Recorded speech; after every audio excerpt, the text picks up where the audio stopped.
BERRY VISSER is the man who first brought rock and roll to Holland. He created Mojo Concerts, which mounted the country's first pop festival in Kralingen in Rotterdam in 1970.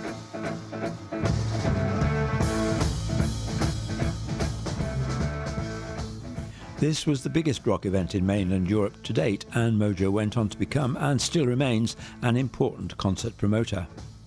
I met up with BERRY VISSER at his home in Delft, and I started by asking him how it all got started. In the beginning, I was fascinated about about Dutch artists, and we have a Dutch word for it, cabaret, and it was a typical Dutch cultural phenomenon. And then at one point, I started a discotheque in Delft, Polly Magoo, and the DJ played records. What year was this? We were talking about 52 years ago, and he played like the likes of Vanilla Fudge, Pink Floyd, Stevie Winwood, and that opened my eyes for the pop music. And then Paul Ackert, a well-known promoter, at one point organized. He presented a double bill in the Concertgebouw Amsterdam with The Doors and Jefferson Airplane, and I went there. And I was sitting there in the Concertgebouw, and I thought, Jesus, wouldn't it be nice to do something similar like this?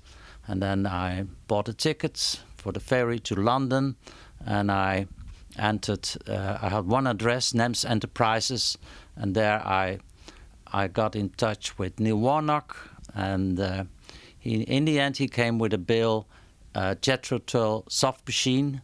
And I was able to rent the Concertgebouw in Amsterdam. It's a long story, but in the end I succeeded in renting that place. It was sold out, and that is the beginning of Mojo Concerts. So how old were you then? You were sort of early 20? 22 years or something like that. So it's a big thing to take on. I mean, a big financial thing to take on, isn't it? I mean, you have to pay deposits and things to the bands and things like that, and for the hall. Yes. Do you know how much it cost you to mount that? In that time, well, the tickets they started at 6 guilders, and the top tickets. Guilders, those were the days. The top tickets, I believe, was 15 guilders. So the fees of the artists were compared to now were quite not that high, but still, if that concert was if that first concert of Mojo wouldn't have been sold out, maybe the whole Mojo wouldn't exist. Because the big event, the main thing that got you off the ground was the Kralingen Festival in 1969, and that was the sort of Dutch Woodstock or the Dutch Isle of Wight, and from then you never really looked back. Yes, that the Kralingen thing happened, and I was lucky. I didn't have any money. And I at one point I didn't have a site, a location. All I had was the program, the lineup, because I met Frederick Bannister, who at the time organized a festival in Bath, and England, and I went to see him, and I said I intend to do a festival similar in Europe, in Holland. And I asked him, can we not bring the American groups together? So he agreed, and that's why I was able to have this fantastic lineup. And then, but I was looking all around the country for a site and talking to people to get sponsoring, etc. And at one point, somebody knocked at the door here in this place, and it happened to be George Knapp.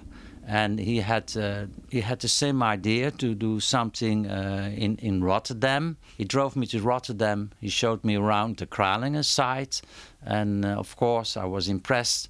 And from then onwards, we organized the Kralingen event. We did it in 3 months. I moved into their house with. And we did it with one telephone, and things were much easier in those days. You could actually do it like that. Yes, yes, that's true. After the Kralingen Festival, I started working together with Leon Raamakers, and we became partners. And we did the first stadium concert in Holland, and that was with Bob Dylan and Eric Clapton. And from then onwards, we did many big concerts. We were lucky that when I started Mojo, it was the music was, you could call it a subculture music, and then gradually over the years it became very mainstream, and mainstream means many people, big audiences. But you must have had, even from the very beginning, you must have had really large audiences. Because it was the first time these acts were available in Holland. Yeah, correct. But the Kralingen, the first large audience was the Kralingen Festival, somewhere around 80,000 people. But still, it was early days for the pop music, and then over the years it became real for the masses. And then we had the stadium concerts, and the Ahoy was built, and the North Sea Festival that was created by Paul Hackett. And actually, Mojo concerts took over the North Sea after I already departed from Mojo. That is a thing Leon Raamakers did. In Mojo, I developed the Pandora Music Box Festival and Einabend in Wien. And then of course came the Lowlands festivals, which I think which already been going on for 25 years. But you're not involved with Mojo anymore. When did you? No, I left her. I believe it's already 25 years ago. So it's a very long time. Do you miss it? Not really. No. So how many years were you active with Mojo? Let me calculate. I think I was active 25, 30 years, something like that. And I suppose that was a full-time job. How many events did you do each year? A lot. And they increased over the years. But don't nail me down on numbers. But that must have been a terrible lot. Because to a certain extent, I think Holland was almost deprived, you could say, in the 60s and early 70s of progressive, of rock music, really, because there were no Dutch bands, were there? There was Focus, and that was about it, really, on the international stage. Yes, correct. Holland, like the Dutch music lovers, they focused on English and American groups, and the Dutch. I believe the Dutch groups they got their inspiration from the English groups. They looked at Simple Minds and all those groups and tried to create. But Focus was quite unique. Focus was unique. Yeah, I must say, Focus had their own typical Dutch authentic sound.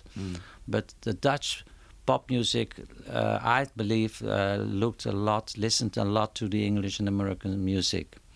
So the Dutch kids really were as we would say, ripe for picking. I mean, they were really keen to hear all this music live. Oh, definitely.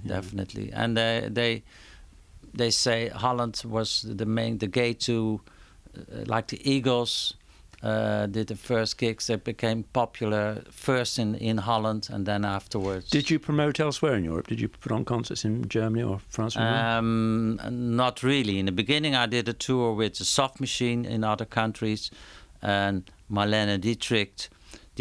We did 3 concerts, 2 of them in Belgium, but for most of the program, only Holland. We didn't go. We didn't go into other countries. They had their own promoters and etc. Because I think at that time, of the early 80s in particular, it was the start of the rock videos, which became a very big thing. Were you never tempted to get involved with other aspects of the media? Personally talking, no, I wasn't that interested. I was interested in presenting groups. In the beginning, it was only the groups I liked. Yeah. So, but that doesn't. That's not the way to make to grow a successful promoting agency, because you have to cater for the audience, and one of the other things I liked is to put my own creativity in it, which I did with the Pandora Music Festival and with the Eindhoven de Wien. But I wasn't the guy to Leon Raamakers. He was the guy to make to go for enlisting the North Sea Festival in Mojo after Paul Acker died. He was more into building it into a very big company, and I was more interested in new things. And that's at one point I decided to leave the company, because I wanted to how do you say that in English? Mijn eigen creativiteit ontplooien. You want to be more creative, right? Yes, I do my businessman. Do my own thing, and I started with a cabaret and with a small theater, and we had on where was that? A couple of streets from here in the student Society.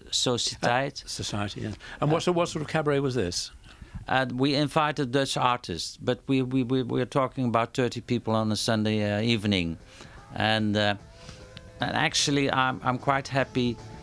That's how I started, and then with Mojo we were talking huge numbers, and I mean, Mojo really competed with any of the largest promoters in Europe, didn't it? Yes, It was one of the biggest. One of the biggest.